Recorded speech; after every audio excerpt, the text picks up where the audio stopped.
Before I start, I just want to acknowledge the traditional owners and pay my respects to the elders, past, present, and emerging, of the Gadigal people of the Eora Nation upon which this land sits. I think that's very important if we're talking humanizing data science and talking about people, that we pay our respects to those who have a long and established history here. And so before I start too, I'd like to pay my respects to any First Nations people present in the room.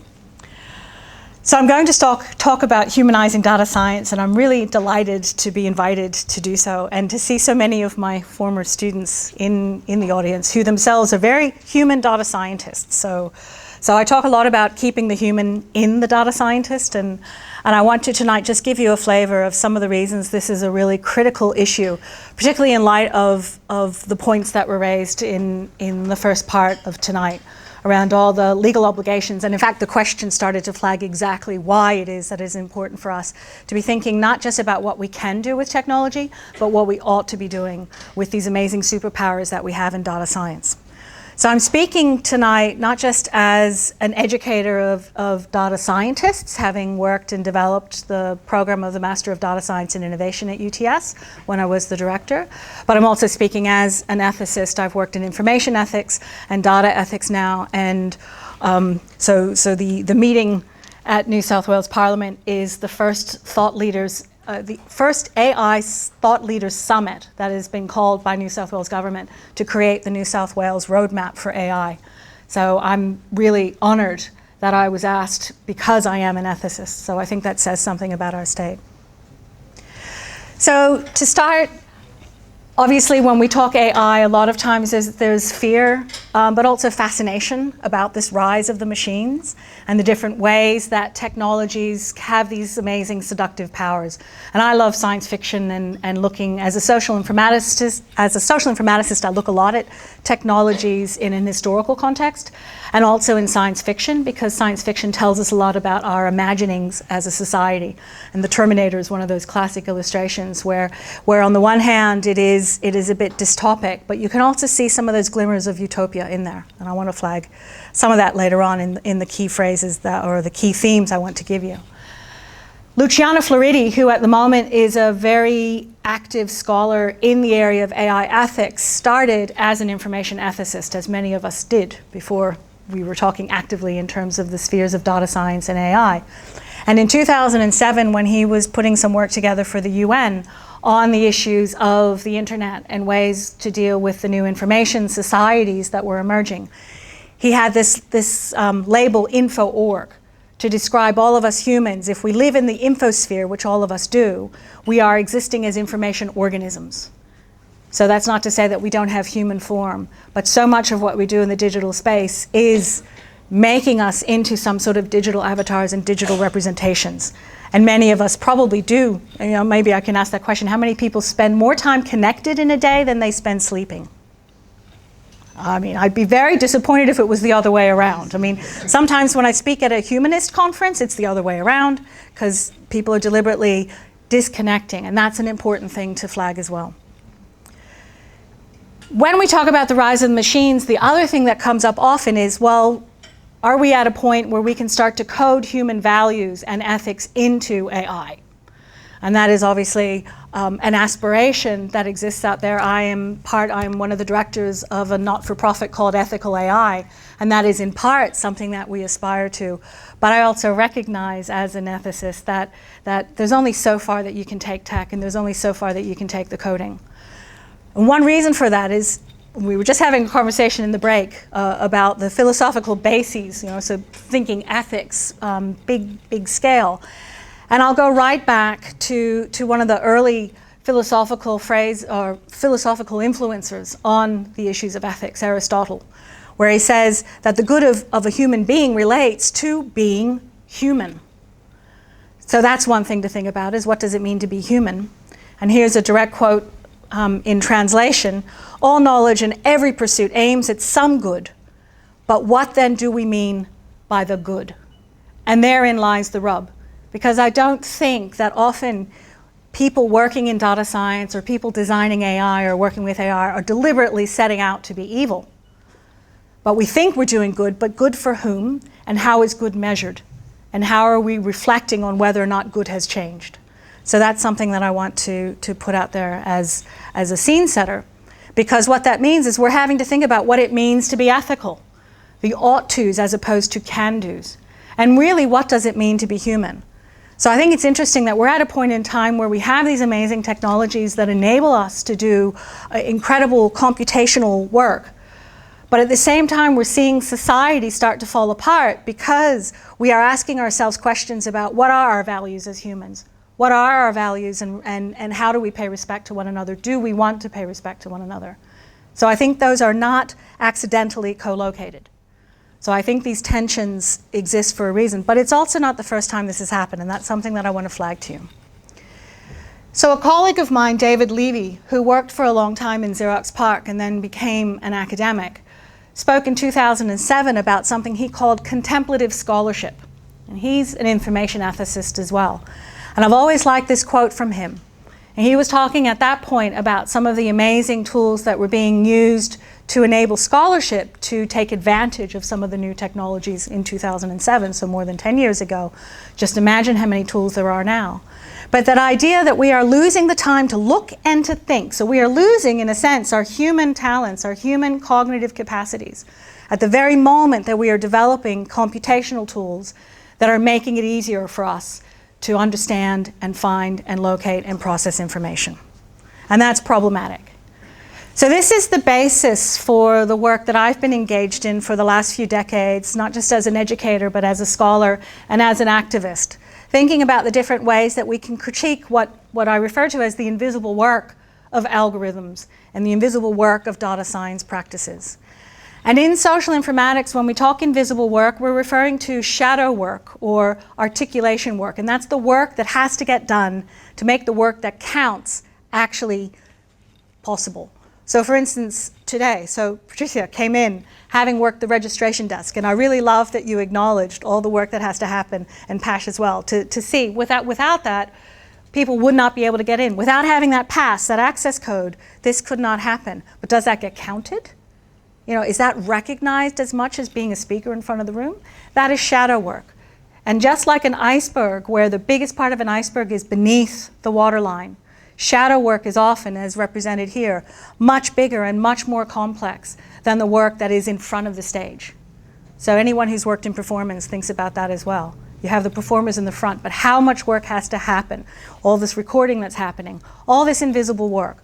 So now imagine how much invisible work is in the data science industry. How much invisible work is in putting together data sets and putting together the tools and the technologies that enable work to get done. So the questions that I ask, the three big how questions for me, are how do we lift the lid on the black boxes of data science, recognizing that we're not going to know everything in there, but how much of that lid can we lift to actually better understand these processes of knowledge discovery and analysis from a human level. How can we look at the processes that are hidden within that to understand not just the technological, but the sociological and the human? How can we avoid data determinism and start to think more about making space for data humanism? And how do we make it possible to start to design much more effectively and deliberately with communities instead of designing on their behalf and for them? That's what it means to be human. So I think there are three key takeaways that I want to leave you with today. And the first of these is that if we're going to make better predictions, we need to pay more attention to the lessons of the past and glean richer insights from our present. And what I used to say to my students is that if you are going to do predictive analysis and we're going to develop these amazing foresights for the future, we need to learn through hindsight and we need to develop better insight. And so that means developing a richer understanding of our past, paying attention to our past, analyzing our past, and also starting to develop much more multimodal, multi-methodological approaches to analyzing our present and understanding that. So if we're expecting our machines to learn, we really need to learn ourselves. And so it means understanding ourselves as socio-material and socio-technical beings in this space. So this is where I'll say, and I love this as a socio-technical historian in the classes when I teach this. I love finding these examples from history where we can say, at the moment someone will say, there's nothing else like it. This is a time like none other. Okay, well as an historian, okay, I kind of know that's not true. Some of what we're experiencing today feels unique to us because it's the first time we're feeling it. But as a species, we have been through this before and will be through this again. This is what it means to live as a socio-technical organism, as an info-org, the way that Luciano Floridi talked about it. So our relationship with data, information, and technology is an ongoing story. So information overload is not just a consequence of working with AI, it's not just a consequence of the internet. T.S. Eliot's quote in the early 20th century is lamenting the challenge of actually finding something that has value, even if you have lots of content in front of you. But even before that, the image below that is from the Bodleian Library at Oxford. And one of I used to teach librarians, so this is where I say, I'm a card-carrying librarian. Any librarians in the room, let's stand proud, okay? So information specialists. There are fascinating letters of exchange between Sir Thomas Bodley, who was the patron of the Bodleian Library, and Thomas James, who was the first librarian of the Bodleian Library, 1602, 1603, 1604. They are freaking out about how hard it is to collect all the information in the world and put it in this library. And there's a point where Thomas James is, they've given up the aspiration of creating the universal source of knowledge, sort of a modern Alexandria, to allow scholars to be able to know what they need to know. Then they've given up on trying to collect all the material of Western thought. And they were really lamenting, do they have to give up on all the Europeans as well? So that's 1602. Overload. It's limited. Even before that, that photo in the middle, 1566, that socio-materiality, that irony, this is called The Librarian by Arcimboldo. And you can see that there's a play on, is it a human or is it an object? So I think we as a society, we have this in us. And even earlier, you could find those examples. In terms of robots and AI and the Terminator, Fritz Lang, early 20th century, Metropolis. So we've been there before. The other point I want to make is that often there's this talk about AI being a very important part of the fourth industrial revolution. So again, let's learn from the past. Let's go back to the first industrial revolution, or at least the first recorded industrial revolution in Western civilization, okay? Because it's probably not the first industrial revolution. Let's think about the wheel and what that did. But for argument's sake, historically, the first revolution is listed as one that took place and involved steam and things like the cotton gin. Now, the cotton gin was a tool that enabled the hulling of cotton, the husks off of cotton, with a machine so that a human didn't have to do that laborious process that also really tears your hands apart. And one of the consequences, one of the unintended consequences of this amazing tool that sped up some of that work and reduced the human labor was that it meant that this machine had to be fed. Here's a cotton gin that now could deal with so much cotton so that it was ready to go into the process of making cotton. How are we going to feed this machine? We need slavery. So slaves, so you can look, there's a correlation between the introduction of the cotton gin and the increased slavery in the United States. And I'm not saying that that was intentional, because the desire behind this cotton gin was, like any other human invention, to make life better. But to make life better for whom?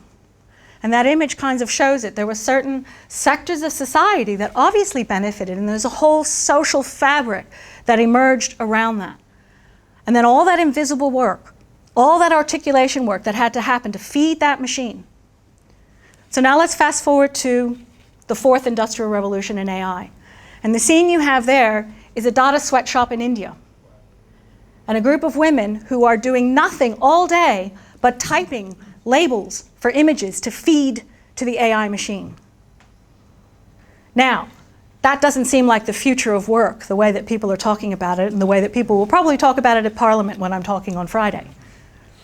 But it's very important to feed that machine so that the rest of us who are sitting in a Western society where we can think about different ways to start working can actually use the benefits of AI. And again, none of this is intentional. I'm not saying people set out, I don't think, to be deliberately evil on that. Oh, I only have 5 minutes and on my first key takeaway. Okay, I'll stop that lecture. You'll have to join me in a class if we're going to do more. Okay, so what I think is we need to think about augmented intelligence and not artificial intelligence. And again, this is not a new language, because Doug Engelbart in the 1960s used that. My second key takeaway, and I'm going to go much faster than, you can tell I get very passionate, and I look forward to talking to you all about this further. But not everything that should count is countable. And this is, I'm staying focused, yes. It's very important that we recognize the fact that everything that can be counted, or not everything that can be counted counts, and not everything that counts can be counted. Now, I've trained in ethnography, and I know that very well, and sociologists like Cameron know that as well. And that's a really important thing in data science to remember. Here's just one quick example. Air quality is a big concern to Sydney at the moment. I do some work with the International Science Council and CODATA, the Committee on Data, to try to help to understand how we can create better integrative frameworks to share data on global issues like climate change. And air quality is a big aspect of that. As you can see, air quality is just one measure of a number around health and well-being. So the not-for-profit that I work with, called Resilience Brokers, works in communities around the world to try to understand what resilient cities mean to the residents of those cities. And this is just a snapshot of one set of workshops that were done in Medellin in Colombia to try to understand the different measures of air quality in that city. So I'm not going to go into detail on that, but I'd be happy to talk to anyone about that later on and put you on the path of that Resilience Broker's work, because what it shows is that the measure of air quality has lots of different meanings and interpretations, and there's lots of different layers, and it's a very slow process. There's a lot of invisible work in making visible how to count that in a way that is meaningful to the residents of a city. But the point I really want to flag on that is that one other aspect or one other indicator of climate change, and one other measure that is often used, is mortality as a consequence of weather events.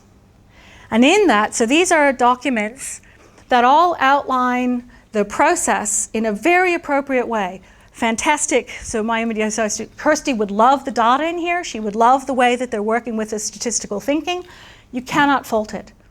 It is very appropriate. They're sharing, they're doing everything right in terms of making it public. They're showing their hand and outlining everything. But I want to draw your attention to where that red arrow is, to that one line that says cold-related deaths, N equals 5. I want to flag how N equal 5 came about. Where does that come from? There's a set of classifications that you use to identify causes of death. And the reason I first got attracted to that particular number is because years ago when I was teaching librarians and teaching classification, I remembered a story where in the United States during one extreme winter, there were difficulties identifying how many homeless had died throughout the United States from exposure to the cold, because different states counted that number in different ways. And what's more, different hospitals had different rules as to whether or not you could count a death as being death by exposure. Because it's not a very good look for a modern city to have people dying on the streets of cold. You could die of heart attack, you could die from fever, you could die from pneumonia, but you're not going to die from the cold. So how does that number, that then becomes a measure of our improvement as a society, actually come to be believed? Classifications and categorizations are socio-technical mechanisms. And now, darn it, I'm not going to have time to go into the 17th century to talk about you could die by wolf, and you could die by mother, and you could die by the king's evil, okay? How are we going to do that in a longitudinal study when we have AI starting to read these things? How is it going to understand that? And there are different ethical ways to start to count things. So chronic fatigue syndrome, CFS, is now no longer an appropriate term. And so in certain places, because the community does not like that label and it is inappropriate because it is not just a syndrome, so there's a way to start to think about that measure. Even the classification of diseases that is used to measure causes of death, the ICD itself, has a history that is based on the socio-technical convenience of its first generation in 200 years ago. The Austrian census table had 200 lines, and that looked like the best table to use. So the classification of diseases had 200 lines. I mean, that's all we can do. We are consequences of our structure. So I'm just trying to flag these things change over time. And what it means is that data does not speak for itself. It's given a voice. So as careful as we want to be with our AI mechanisms, we need to recognize the megaphone of political power and classification that ends up amplifying inequities and asymmetries in some of that data. But all is not lost. There are ways to move forward. And I think what we do is we think about being data informed and not data driven. We think about asking the right questions of our data, and we think about the different ways, and we can look for who's missing, and what ideas are missing, and who is misrepresented, who is vulnerable, and who really needs to have more attention paid to them. These are all the questions we can ask. And so the final takeaway on this is that we need to build better trust frameworks so that we can start to embrace the positive potential of uncertainty. So we talked a lot, and I know I loved it. You know, Pash looked over at me when she was talking about certainties, and there are times where we need certainty. But actually, uncertainty is what enables us to be human. And so I've quoted Emanuel Wallerstein there, and my students will know, I used to joke about being a doctor of uncertainty, because I've studied for a long time the relationship between creativity, uncertainty, and risk. But there's also a real danger when uncertainty and vulnerability start to clash. And I want to flag that just for a moment, because that's what we have to be careful with. There are lots of principles for designing trustworthiness into our tools and processes, abiding by privacy principles, looking at the different issues around trustworthiness, fair data principles, the 5 safes model, dealing with different data sharing regimes. That's all very important and to show your hand, but it's not enough, because there are all these other socio-technical complexities we have to pay attention to. And this is where that phenomenon around uncertainty, risk, trust, and vulnerability comes in. And I call it a slippery slope, and then I realized metaphorically it's probably going in the wrong direction because it's going up. But the issue is that the more vulnerable a community or an individual feels, the more that uncertainty is seen in a dystopic way.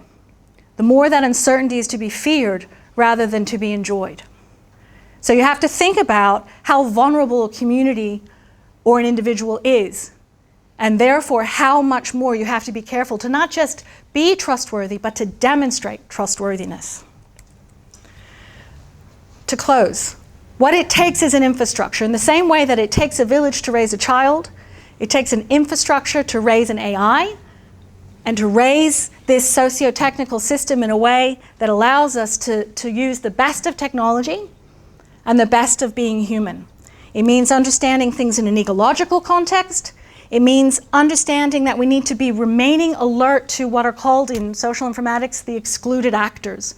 And those aren't just individuals, those are structures, those are institutions, those are ideas. And we need to start thinking about ways that we can map this architecture to look at where we have critical points.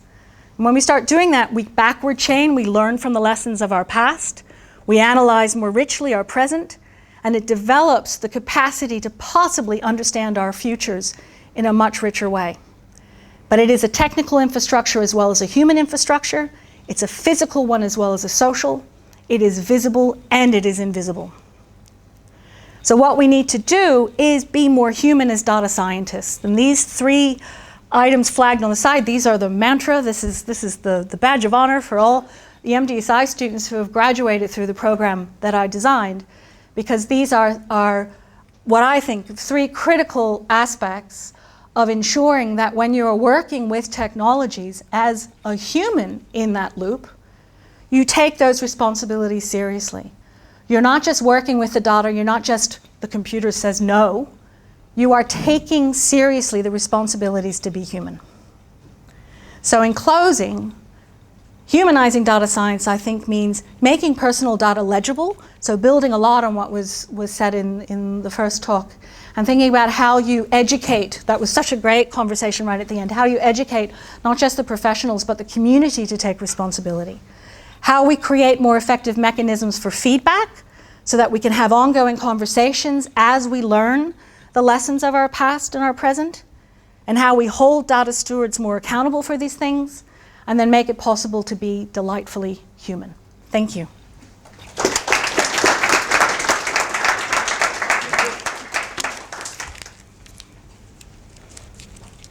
Any questions? You could talk about building on our history. Basically, the human race has become a plague upon the planet. Our history tells us it's better to have bigger cities, it's better to have, because of all the pestilence, the wars, etc., but we seem to have got rid of the wars, pestilence. So what sort of ethics do we start working on where we have too many people and we don't have wars that are reducing the number and the people are creating excess pollution? Well, so are you saying we have no wars and pestilence, or we have lots of wars and pestilence? We have a lot less. Yeah, we have a lot. Some people have less and some people have more. So I think there are still inequities, and I mean, it's actually the community. I mean, I think it's a lovely question, and it reminds me, one of my other favorite science fiction stories is Ursula Le Guin's Lathe of Heaven. Do you know that one? So in the Lathe, does anyone here know the Lathe of Heaven? By all means, read Ursula Le Guin if you have a chance. So. Yes, of course, yes. And you did social informatics with me, so we covered this. So in the Lathe of Heaven, there's a boy who has these amazing...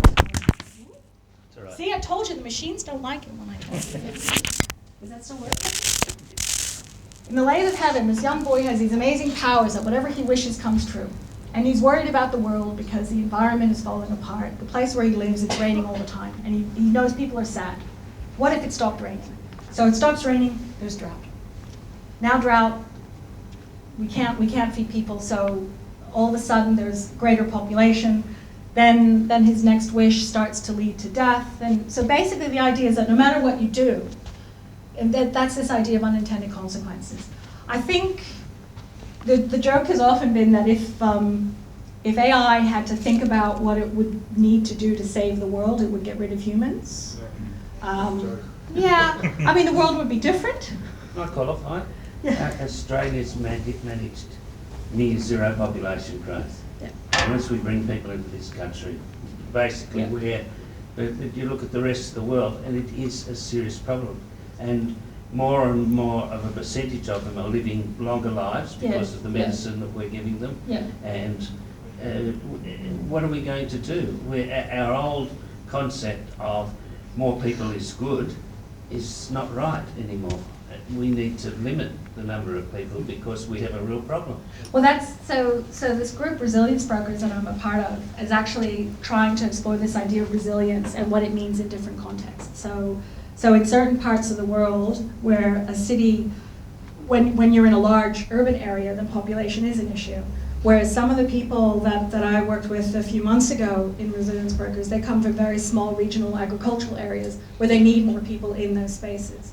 So again, it's that idea, well, because their way of life is dying, the agricultural system is fading, and without agriculture, unless we're going to start having bots that grow our food, like in Blade Runner 2049, I guess it is, where you start having everything synthetic. So there are, I don't think there is one single answer. I guess what I would argue is ethics is recognizing that we have to have more diversity in the room. We have to have more diversity in terms of the people who get to speak and making it comfortable for them to speak and empowering them to speak. Capacity for different ideas, and really as data scientists looking for ways to create what one of my colleagues calls the M&M of metrics. Making sure that you don't have just one metric, but you have a whole bowl to choose from, so that we don't end up hearing people say, it's not a really good measure, but it's the only one we have. Because when you have a bowl of M&Ms, you can choose the appropriate ones. So again, I'm not trying to be flippant on that. So for the benefit of the table, I'm trying to be. But it is that idea that it's about enabling people to have those conversations because they are not easy decisions to make. But to also, I would say to that is I think that's where I think that idea of creating, in a way, a scaffolding that is sufficiently secure to protect and preserve the most vulnerable. And here I don't think of humans only, I'm thinking of koalas and the environment, but also so as we experiment, can we find a way to move forward inventively, but also potentially a little more safely so that when we realize we've gone the wrong way, we can change. Oh, yeah, I going the wrong way. I know, yeah. I agree with you there. Good question, thank you. Thank you very much for a very interesting talk. Over the last week, Sacha Baron Cohen came out with a very eloquent speech. I saw that. And he was mentioning the Silicon Six. Yep. How many of the Silicon Six do you think have gone through education such as yours, given in university? Really? I mean, well, no, scratch that from the tape. No, I know some people, I don't know about organizations as a whole, but I know of some people in the Silicon Six who have been very interested in trying to educate that. So Pash and I were a part of a Humanising data science event at a conference last month where one of our partners was from Google AI in the Bay Area. And he's very passionate about trying to educate within the organization.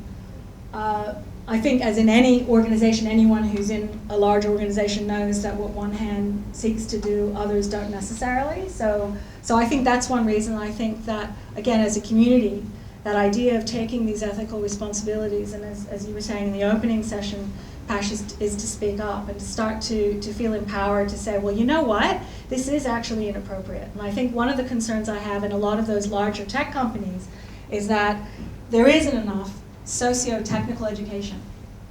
And it's not enough to just say, oh, we're going to have that ethics class and we're going to tick it off, because then it becomes a class in compliance. It's about understanding social responsibilities and thinking about our role in society and not just in the organization. And that, to me, is ethics. Does that help with that? But I love that talk. That was a really good one that I saw.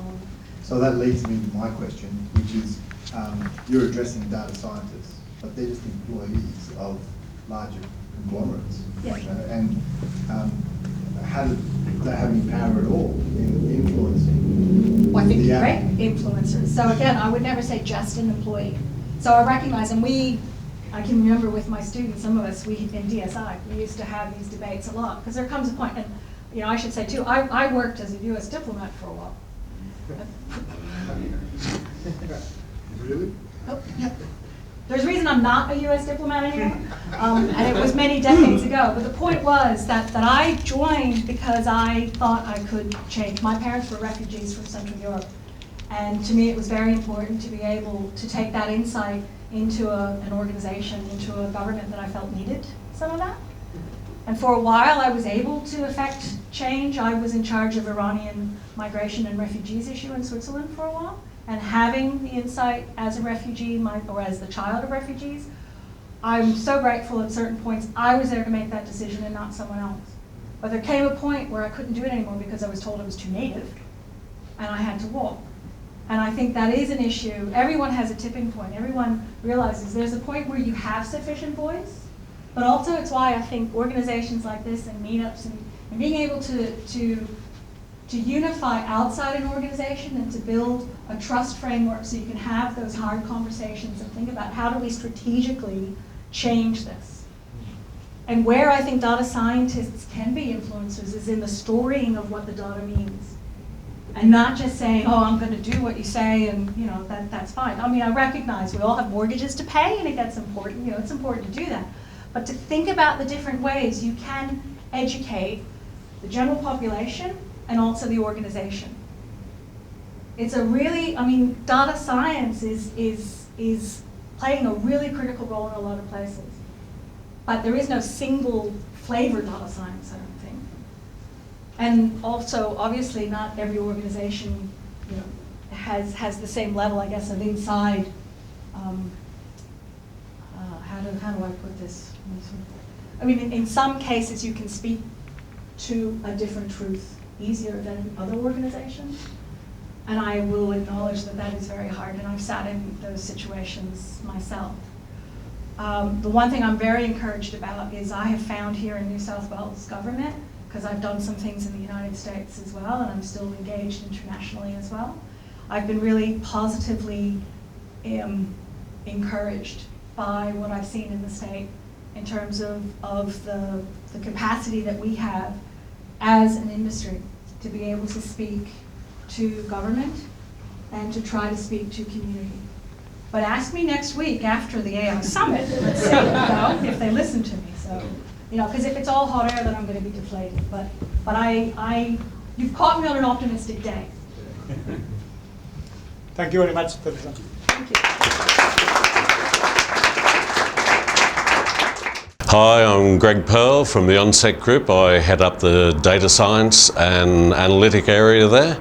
I hope you enjoyed tonight's presentation. Always fantastic information that we get from that. The Onset Group are the premium technical recruiters across obviously data science, machine learning, NLP, artificial intelligence. I'm here to help organisations build their analytics team and their analytics function with superior talent. There's lots of people out there, really good individuals across a range of different sectors that could be beneficial. And obviously I'm also here for the data science community to assist with understanding the market, understanding what jobs are out there, how to get into data science. So please feel free to reach out. So again, it's Greg Perl at the Onset Group, and I look forward to seeing you at the next meetup.